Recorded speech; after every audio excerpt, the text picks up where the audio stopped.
also get you some updates from that much-awaited election. In a heated final push, Donald Trump and Kamala Harris are rallying in swing state Pennsylvania, each vying for momentum in a race that's split nationally.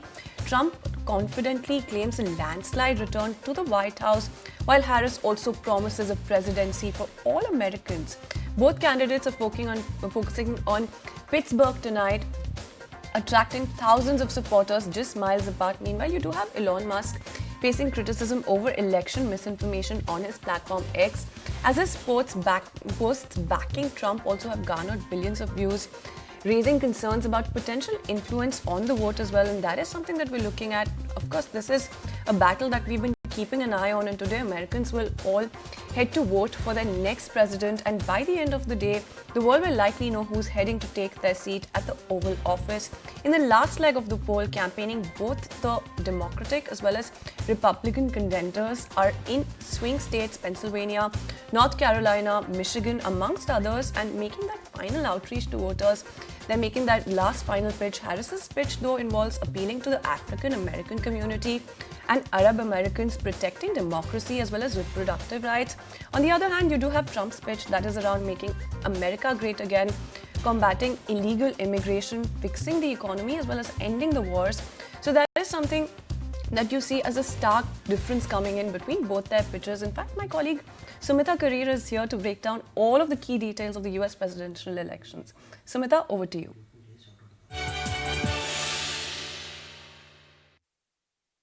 Yes, 200 million voters will be deciding who gets to become the 47th president of the United States of America. But here's the thing, ladies and gentlemen, the United States is the only democracy in the world where voters do not vote directly for candidates. In fact, winning the popular vote doesn't guarantee presidency. It has an indirect voting system, which is called the Electoral College, which actually decides who becomes the president of the country. Let's understand how that works. Well, there are a total of 538 electoral votes divided amongst 50 states. A candidate needs a total of 270 electoral votes or more to win. So 270 is the magic number.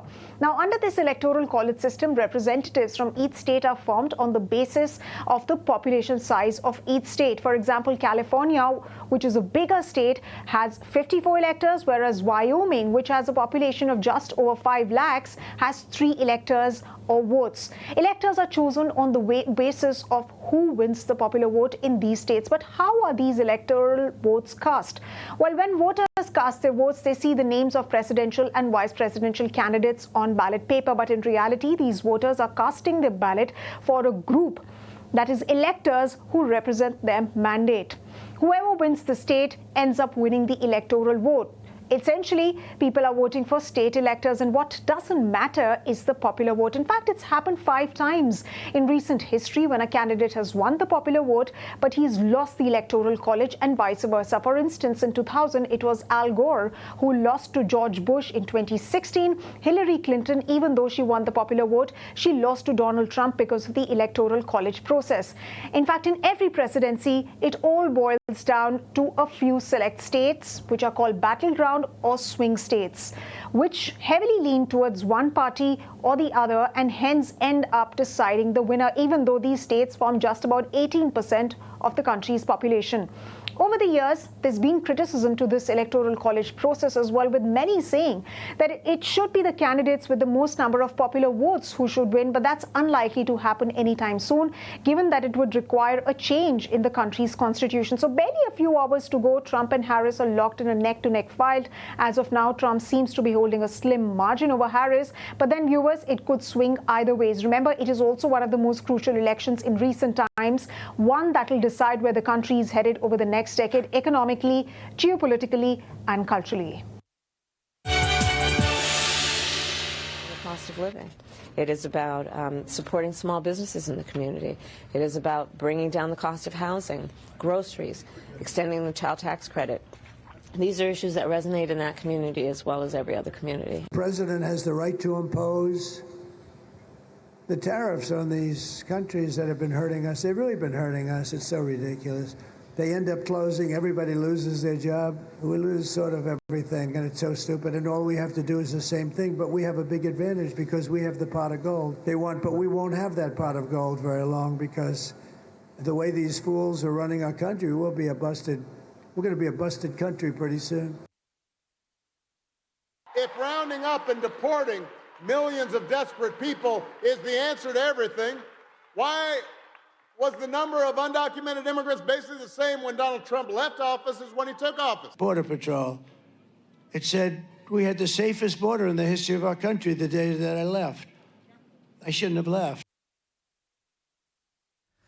All right, so neck-to-neck competition, but for sure, traders are racing for a big revamp on the tax policy, and that completely depends upon the US presidential election. We did caught up with Meera Shankar, Anurag Singh even, to understand their perspective on the US elections. Let's get you a slice.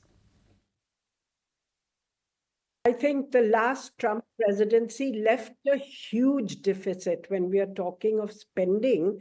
And right now, there's a range of economists who said both Kamala's plan and Trump's plan are likely to increase the deficit, but Trump's plan by an order of magnitude more than Kamala's plan. And this is about 30 to 40 economists who've come out and basically given this opinion. So if we are a little objective, I think that opinion is divided. I think polling continues to undercapture Republican voters, and I think they're doing the same this time as well.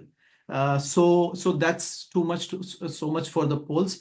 Looks like voters have made up their mind. To me, it looks like a decisive Trump victory. I may be wrong. However, we are investors. We take position accordingly. All right, then neck-and-neck competition, definitely something that we're keeping an eye on. The US elections. Moving on.